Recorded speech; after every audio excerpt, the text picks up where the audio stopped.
excusez ma naïveté, mais Manix a pris plus de 10 minutes pour dire que Cash, UNC, tout va bien en fait au sein du Cash. C'est ça?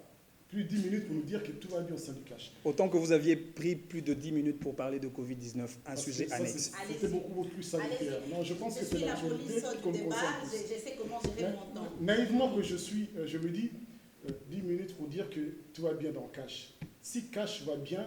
Je dis s'il y a de problèmes, on le résout ensemble. Ma naïveté est que si le Cash va bien, c'est que la République démocratique du Congo va bien. Ah bon? Alors j'essaie de voir, parce que c'est l'analyse, c'est leur conception du bien. Quand je regarde la République démocratique du Congo, juste au Congo central, ici, les jeunes sont en train de mourir. Quand je regarde qu'à l'Est, nos soldats sont en train de mourir. Quand je pense qu'on est en état d'urgence. Quand je pense qu'il y a une inflation. Quand je pense que le Congolais moyen ne sait pas avoir ne serait-ce qu'un dollar par jour. Il n'y a pas de travail. Les prix des denrées alimentaires augmentent. Les prix, on n'a pas accès à l'eau, à l'électricité de manière régulière. Tout va bien. C'est la logique. Manix dit tout va bien, c'est le Cash qui va bien. Non, attendez. À n'est pas confondre à la Si, moi je fais le parallèle.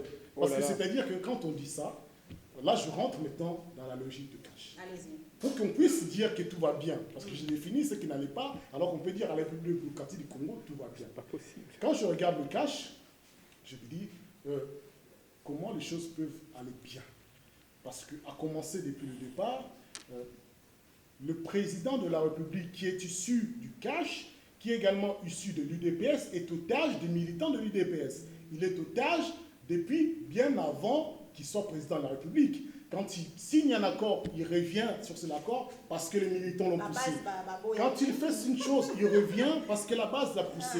Et nous avons vu encore, pendant qu'il est encore président de la République, et que Jean-Marc Kabound, l'honorable Jean-Marc Kabound, était à l'Assemblée nationale, nous avons vu cette influence permanente des badauds qui doivent gérer la République selon leurs caprices. Donc rien ne va. Quand il dire qu'à de la présidence du président de la République est en prison, on ne va pas dire que tout va bien. Mais un pas vers l'état de droit quand même. Ce n'est pas comme ça que ça fonctionne. Oh là là. Non, ce n'est pas parce que vous mettez en prison quelqu'un donc qui n'est pas encore jugé qu'on parle de l'état de droit. Ce n'est pas comme ça que l'état de droit, c'est mettre tous les citoyens de même niveau devant la loi. C'est-à-dire que nous respectons tous les mêmes lois. Que vous soyez riche, que vous soyez pauvre, que vous soyez une femme, que vous soyez un homme. C'est-à-dire que personne n'est au-dessus, personne n'est en dessous. Et que même le pouvoir judiciaire est soumis à la loi. Jusqu'à preuve du contraire, M. Vital Kamerhe Kanini, qui est une grande personne, une personnalité politique, qui est également une grande personnalité au sein du Cash, et bénéficie de la présomption d'innocence. Donc on peut beau spéculer, on peut beau dire, interpréter qu'à 2 millions de dollars, on vit X années. Pour l'instant, il n'a pas détourné un seul centime, puisqu'on ne lui a pas condamné pour avoir détourné un seul centime. C'est ça l'état de droit. Mais il est déjà... Ou bien que la justice arrive à questionner ou bien à demander à Vital Kamerhe de rendre des comptes, c'est tout à fait normal et c'est un devoir. C'est tout à fait normal. Et moi, je dis une chose, je soutiens le président de la République vers ce combat pour que nous puissions améliorer la condition de vie des Congolais. C'est un devoir qu'il assume très bien l'état de droit. Mais le président de la République, ce n'est pas Cash. Moi, je suis clair là-dessus. Je l'ai dit d'ailleurs. Oui, c'est pour cela que j'ai dit que tout ne va pas bien dans Cash. Il y a des règlements de compte dans Cash depuis belle lurette. C'est-à-dire que nous avions vu, nous qui sommes de l'autre bord, les manifestants de l'UDPS conspuer un acteur aussi important du Cash en présence de la présidence de la République. Je ne pense pas que c'est le fait du hasard. Nous avons vu, nous avons entendu et vu les personnes proches du président de la République inciter de manière permanente à ce que le président se débarrasse de son directeur de cabinet. C'est que tout ne va pas bien dans Cash. Et nous avons vu la réaction tout à fait, même quand on regarde, quand on parle Cash, moi je dirais même UDPS encore, la réaction même des militants UDPS face à leurs autorités, on ne dit pas que tout ne va pas bien, parce qu'ils disent qu'il y a des problèmes.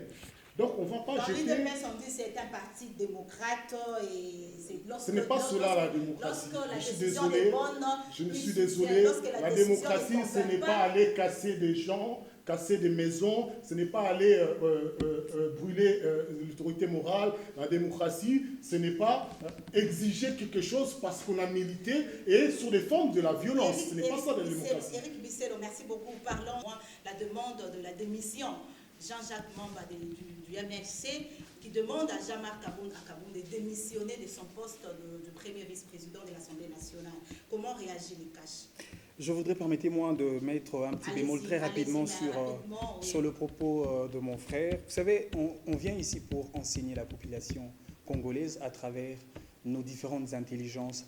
Je ne pense pas que nous dégageons des intelligences immédiates. Ce sont des intelligences vérifiées. Alors quand j'entends ce que je considère de pollution sonore, de super sifflage autour de discours qui ne tiennent pas debout, je suis tout à fait désolé.